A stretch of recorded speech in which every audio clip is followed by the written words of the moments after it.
다음은 우리 에스터 김 고모님을 소개하겠습니다. 애리조나, 미시간, 버지니아 공립학교에서 41년간 교사로 근무한 교육자이며 현재는 맥클린 한국학교에서 성인 대상으로 한국어를 가르치고 있습니다.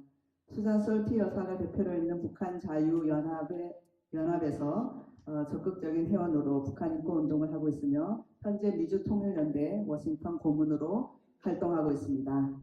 예, 이 시간은 중국의 탈북자 강제 북송 문제에 대해 발표하겠습니다. 예, 에스더 선생님 뜨겁게 맞이해 주시기 바랍니다.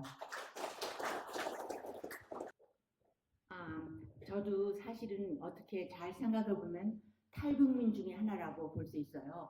왜냐하면 지금 탈북민 카테고리가 셋이 있는데 저 같은 경우는 저도 고향이 평안북도, 아까 평안도민회 회장 나오셨는데 평안북도 벽동군, 저는 어렸을 때 아주 베이비였을 때 부모님 손에 이끌려서 나왔기 때문에 그 북한에 대한 그 고향에 대한 그 기억은 하나도 없습니다. 그런데 그 부모님이나 또 오빠 언니들이 너무나 말을 많이 했기 때문에 저는 지금 그 북한에 제가 태어났던 그 주소를 외우고 있어요. 평안북도 벽동군 고내면 권상리 뭐 이런 식으로 이렇게 외울 정도로 제 뇌리에 속혀 있는데, 저희들 가족처럼 이제 해방되고 나서 이제 토지 개혁을 당하고 모든 걸 다 그 국가에 바치고 빈손으로 나온 그런 피난민들, 또 6.25 동란으로 인해서 또 북한에서 이렇게 남한으로 피난 나온 사람들,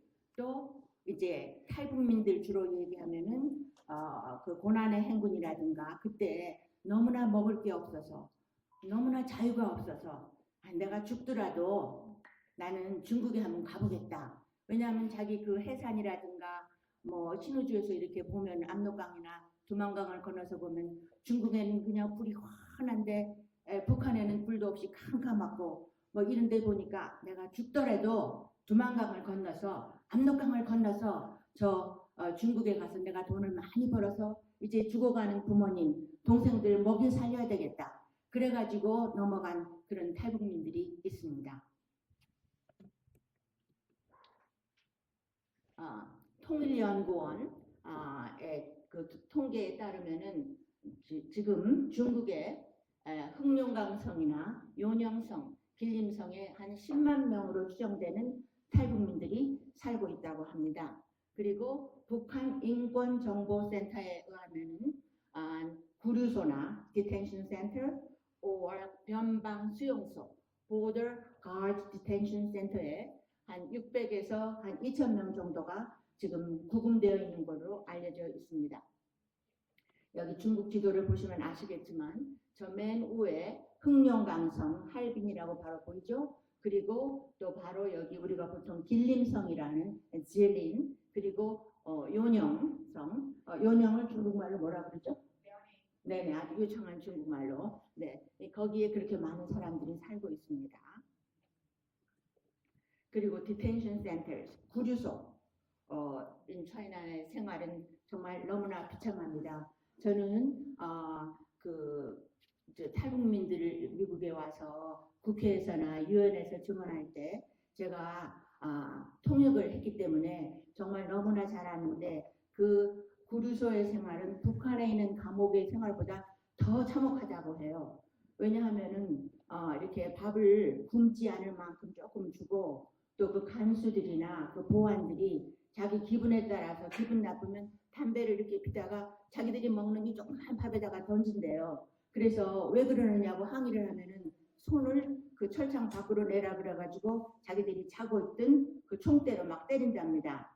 그러면서 그분들이 하는 말이 정말 나라가 없으니까 우리들의 신세는 상갓집의 개보다도 못했다, 이렇게 표현하더라고요. 그러니까 여러분 상상할 수 있으시죠?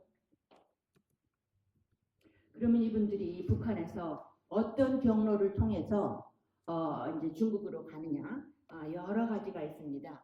그러니까 DMZ 그걸로 통하면은 좀 좋지만 여러분 아시다시피 거기에는 2중, 3중 아주 고압선 철책이 있고 또 곳곳마다 그 지뢰가 묻혀 있어서 정말 전문가가 아니면은 그곳으로는 탈북하기가 아니 그러니까 탈북 남한으로 오기가 참 힘들고 또 going under 그러니까 옛날엔 땅굴이 있었잖아요. 지금은 그 땅굴이 다 막혀졌지만 글로 오면 가장 가까웠지만 거기 오기도 좀 힘들고 그다음에 이제 바다를 통해서 뭐 서해나 동해를 통해서 이제 배가 있는 사람들 또 배에 대해서 조금 기술이 있는 사람들이 글로 오고 그다음에 이제 노든 보더라 그래가지고 이게 이제 그 저기 러시아도 있고 그렇잖아요. 거기서 러시아에는 United Nations the High Commissioner of Refugees UN 난민 기구가 있어요. 그래서 거기에 일단 들어가서 도움을 받아서 오는 사람도 있었습니다. 그리고 the being part of the elite privileged class 그러니까 핵심 계급이죠. 지금 여기서 그 핵심 계급에 속한 사람들은 돈이 많으니까 중국 회사에서 또 일하다가 또 중국 여권을 위조해서 그냥 비행기 타고 이렇게 쉽게 오시는 그런 분들도 있어요. 또 어떤 경우는 아버지가 먼저 남한에 나와서 돈을 많이 벌으셨대요. 그래가지고 돈을 많이 벌었으니까 그 돈을 보내서 중국에서 위조 여권 해가지고 비행기 타고 아주 쉽게 들어온 그런 분들은 극소수지만 또 그렇게 오는 분들도 있다고 합니다. 그리고 이제 가장 어려운 게 언더그라운드. 그러니까 이거는 브로커를 사서 아주 고생해서 이제 그 동남아시아를 거쳐서 또 태국에 와서 그 다음에 남한으로 비행기 타고 오는 그런 경로입니다. 그리고 또 내몽고를 통해서 그 고비 사막을 건너서 그 고비 사막이 다 그 사막이니까 밤에는 전 그 탈북민들의 증언할 때 제가 들었는데 밤에는 너무너무 춥고 또 낮에는 너무 덥고 아무것도 없고 그냥 모래벌판 그리고 브로커들은 끝까지 안 가고 그냥 그 정도에다 내려준대요. 너희들 뭐 북두성을 보고 찾아가라 뭐 이런 식으로. 그래가지고 거기서 잡힌 사람들이 또 많이 있습니다. 성공한 사람들도 많이 있지만 제가 여기서 잠깐 왜 북한 인권에 대해서 제가 이렇게 이 남은 여생을 바치려고 하느냐. 그 저는 퍼스널 스토리가 있습니다. 저희 가족이 1948년대 제가 아주 베이비였을 때 왔다 그러지 않았어요?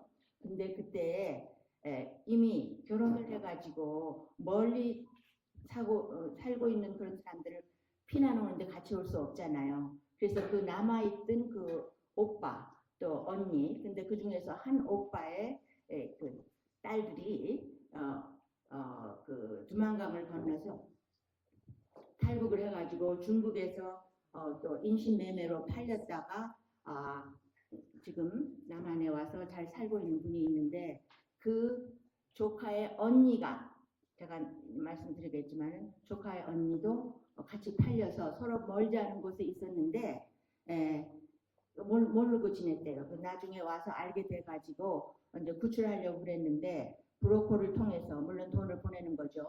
브로커를 통해서 아주 그 안가에 있다가 아주 잘 왔는데 내몽고에 와서 붙잡혀서 그 디텐션 센터 구리소에 있습니다. 그리고 나중 얘기는 제가 나중에 얘기할게요.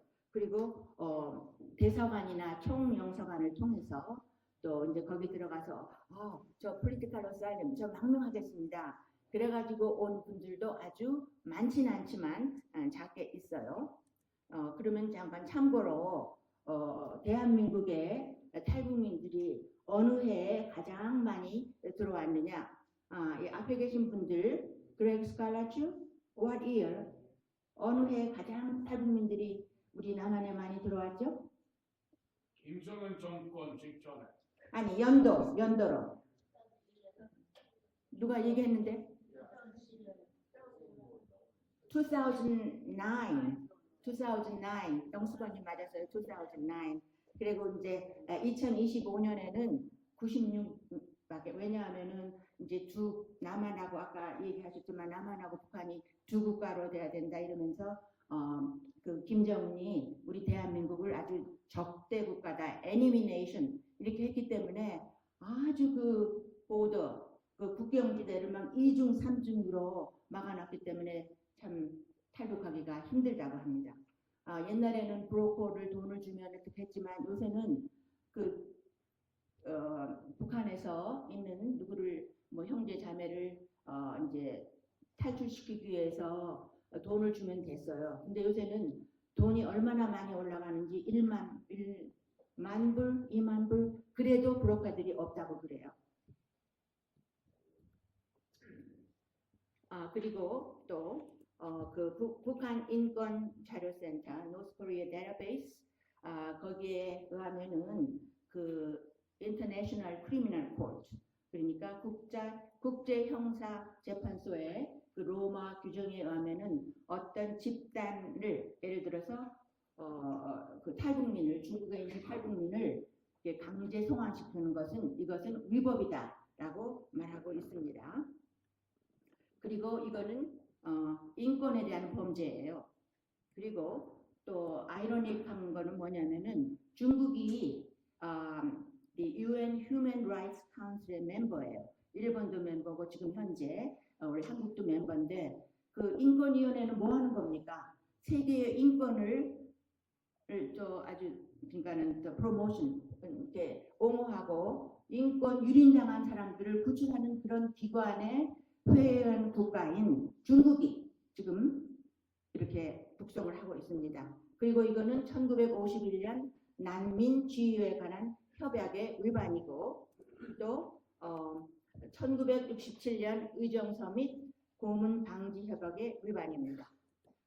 이렇게 중국이 그러니까 난민 지위에 관한 협약, 의정서 및 고문 방지 협약에 다 사인을 했어요. 우리 그거 지키겠습니다. 그리고 또 버젓이 UN 인권이사회 회원이에요. 그런데도 불구하고 안 가겠다는 사람을 억지로 잡아서 버스에 태워서 북송을 시켰습니다. 중국이 왜 그럴까요?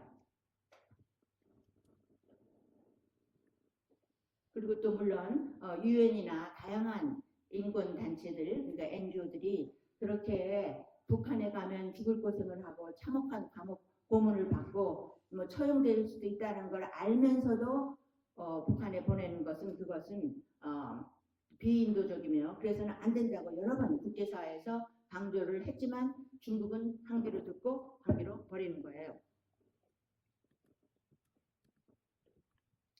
그리고 1990년서부터 그러니까 2019년까지 그 북한 인권 그 데이터베이스에 의하면 강제 송환 사례는 8,245건이고 또 2023년에 그렇죠. 중국은 2023년 10월 9일 항저우 아시아 게임즈 그 구류소 구금센터에 수용되어 있던 약 500명 내지 600명 이상의 탈북자들을 강제로 송환했습니다. 그때 제 조카가 이너몽골리아 내몽고 구류소에 갇혀 있다가 저희들이 참 구출하려고 여러 번 했는데 국무부에도 했고 유엔에도 했고 했지만 그렇게 좀 외부의 압력에 있는 그런 사람들을 먼저 뽑아서 또 특히 크리스찬들을 먼저 뽑아서 강제로 송환시켰습니다.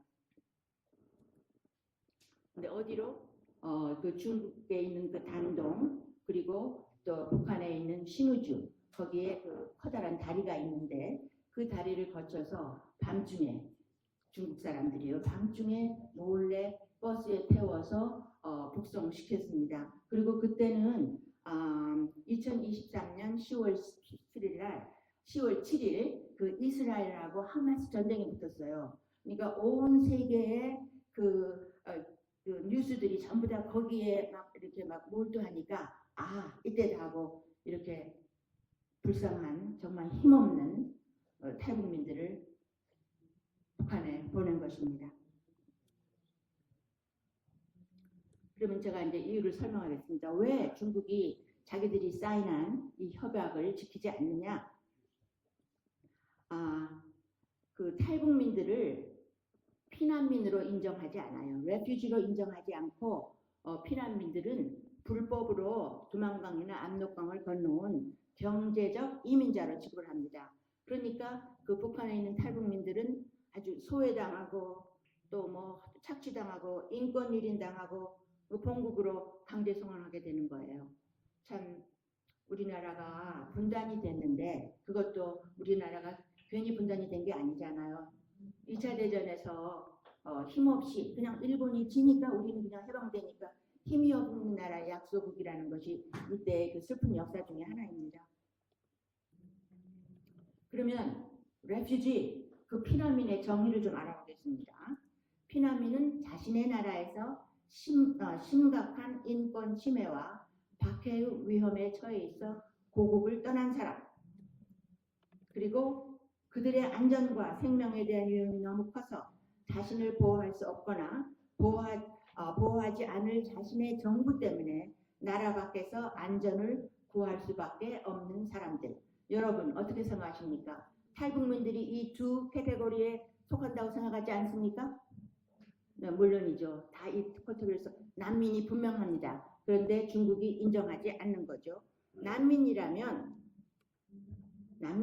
국제적 보호를 받을 권리가 있는 거예요.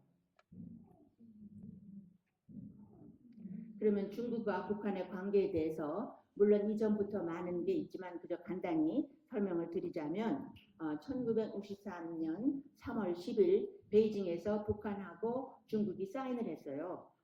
그 의정사라는 곳에. 그리고 같은 해 6월에 또 이제 평양에서 이제 그 탈북자들이 이렇게 오면은 우리 어떻게 하겠다. 거기에 어떻게 하냐면 중국 측에서는 우리는 무조건 북한으로 보내겠다. 이렇게 사인을 했습니다. 그리고 또 2024년은 중국과 북한의 그 양국 관계를 수립한 지가 75주년이 돼가지고 그 시진핑하고 김정은이 모여가지고 악수를 하면서 우리 좋게 지내자. 그래서 우리는 2024년을 우리 조중 친선의 해로 정하자. 이렇게 좋은 관계가 있으니 중국이 김정은의 심기를 건드리지 않으려고 이렇게 이 모든 조약에 사인을 했으면서도 계속해서 북송을 시키고 있습니다. 아까 이거 그림 보셨지만은 우에 있는 그거는 문국한 대표라고 있는데 그분이 그 장길수 가족을 여러분들 신문에서 보셨을 거예요. 그거 다 이제 그 탈북시키려고 노력을 했어요. 그래서 이분이 일본 총명서관으로 2002년에 들어가는데 그 아이는 들어가는데 엄마를 못 들어가게 공안들이 얼마나 못됐는지 이게 신문에 크게 났었어요. 뉴스에도 크게 나고.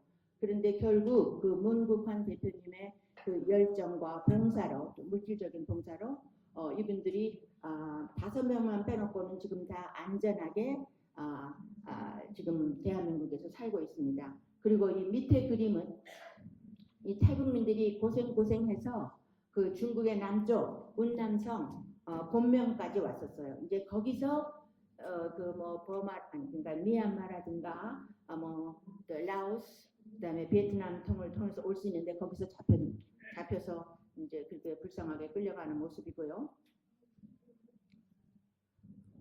그래서 이제 한국에 있는 북한 탈북민과 인권 운동가들 또 미국에 있는 또 전 세계에 있는 사람들이 목소리를 높여서 중국의 프레셔를 넣고 있습니다. 그렇지만 중국이 지금까지 들었어요? 안 들었어요? 안 들었죠. 사실 6.25 때도 중국만 안 들어왔으면 우리나라는 통일이 되었어요.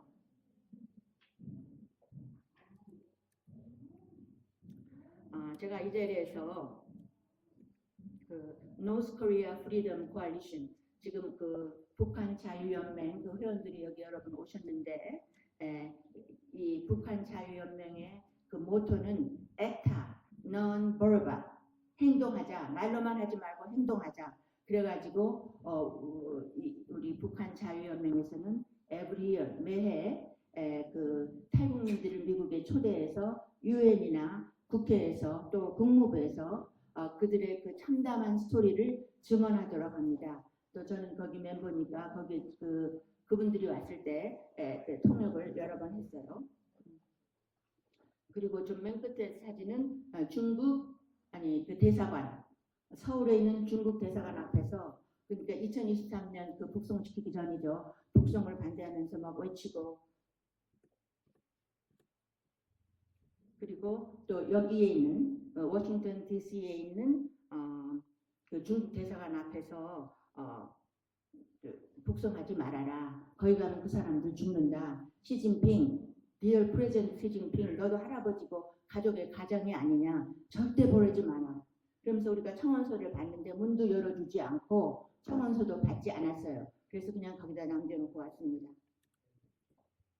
그리고 유나이티드 네이션 뉴욕에 있는 그 UN 빌딩을 돌면서 저희들이 그러니까는 한국말로 북송, 영어로 물론 했지만 북송 반대, 북송 반대 그리고 외치고 그랬어요. 그리고 또 미국 UN 대사 그 린다 토마스 그린필드라고 저기 좀 약간 그 회색 옷을 입은 그 흑인 분이 서 계시죠. 그분이 굉장히 그 아주 동정심으로 이 탈북민들의 증언을 잘 들어주고 또 그분이 그때 이분이 저 UN 대사일 때 그 UN 회의에서 이 북한 탈북민들의 인권에 대한 문제가 그때 상정되었고요. 지금 여기 이현승 씨가 앉아 계시는데 그때 동생이 그때가 증언을 했죠. 네, 그랬습니다.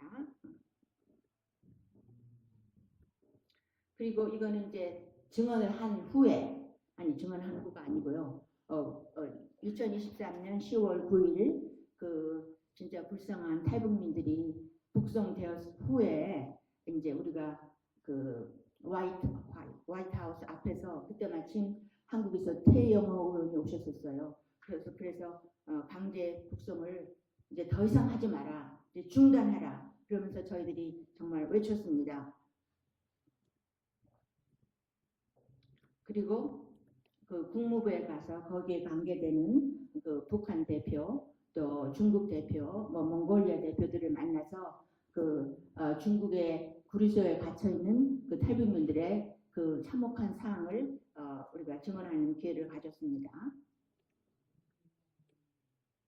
그러면 강제 북송 방지를 위한 핵심 해결 방안은 무엇이냐? 이거는 제가 낸 게 아니고 그 윌슨 센터라고 여기 있어요. 그 윌슨 센터와 휴먼 라이트 워치 기관의 연구원들이 자기들이 리서치를 해서 방안을 내놓았습니다. 네 가지인데, 그러니까 외교적 및 국제적인 압력, 그다음에 중국에서의 법적 및 실무적 보호, 안전 통로 및 탈출 지원, 그리고 직접적인 원조 및 지원.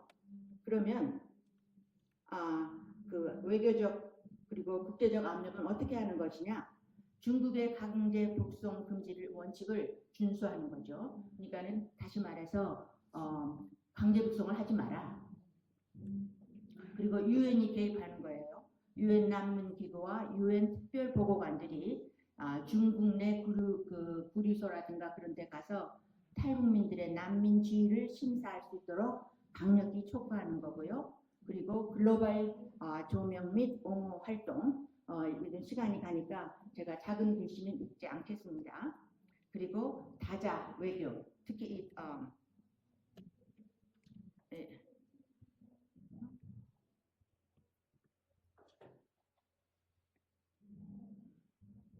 이거 뒤로 가려면 이거 하는 거 아니에요? 이거 하는데 뒤로 가려면 됐어요. 이 다자 외교에서는 우리 대한민국이나 미국 그리고 유럽의 자유를 열망하는 또 그 탈북민들의 참성한 상황을 더 깊은 동정심을 가지고 그런 나라들이 중국한테 너희 지금 one child policy 하면서 중국에 너무 인구가 많아서 걱정되지 않느냐. 그런데 또 탈북민들이까지 와서 인구를 더 늘게 하니 우리나라에서 탈북민들을 기꺼이 받겠다. 또 미국에서도 또 유럽에서도 이제 그렇게 촉구하는 거죠. 그리고 중국에서의 법적 및 실무적 보호에 있어서는 법적 지위를 부여하는 거예요. 그러니까 중국 정부가 가장 중요한 것은 탈북민들을 난민으로 인정하거나 아니면 지금 그 중국 사람들하고 결혼해서 있는 그 부인네들은 그 탈북민 여성들은 임시로 임시 거주증을 준다든가 그래서 거기서 좀 살게 할 수 있는 거고요. 그리고 인신매매 피해자, 인신매매로 끌려간 사람들은 사실은 피해자입니다. 중국 너 정부에서 보호해줘야지 않냐. 그들은 절대 북한으로 보내서는 안 된다. 이런 걸 강조해야 되고요.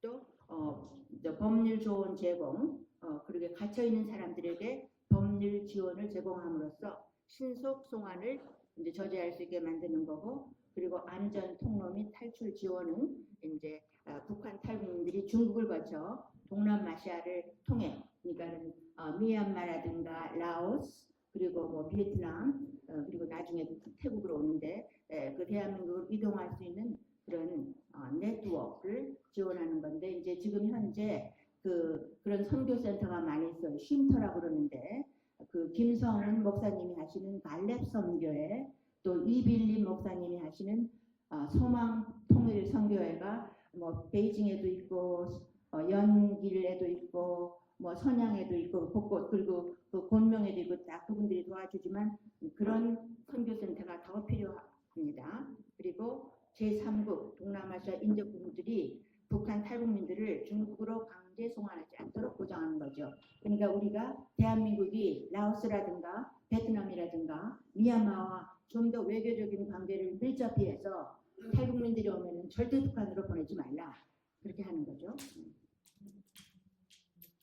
그리고 이제 국경 지역에 대해서 직접적인 인도적인 원조가 필요하고요. 그리고 저는 이게 대한민국 그 정부의 직접적인 그 중국 정부 측의 탈북민들의 강제 북송을 중단할 것을 지속적으로, 왜냐하면 아까 켄지 국장님이 얘기하신 것처럼 북한에 있는 그 주민들은 우리나라 헌법 제3조에 의해서 그분들도 대한민국 시민입니다. 그러니까 우리나라가 그분들을 보호해야 할 관리가 있는 거예요. 그리고 이건 그냥 제가 보여드리겠습니다. 북한 인권정보센터에 올해 3월 또 작년 11월에 이렇게 The Machinery Behind the Forced Repatriation of North Korean in China는 책으로 나왔고, 옆에 있는 Caught in the Net, 이거는 리포트예요. 이제 여기를 읽어보시면 이 북한 그러니까 중국에 있는 그 탈북민들에 대해서 아주 자세하게 잘 나옵니다. 이걸 참고하시기 바랍니다. 그리고 Thank you for your attention. 경청해 주셔서 감사합니다.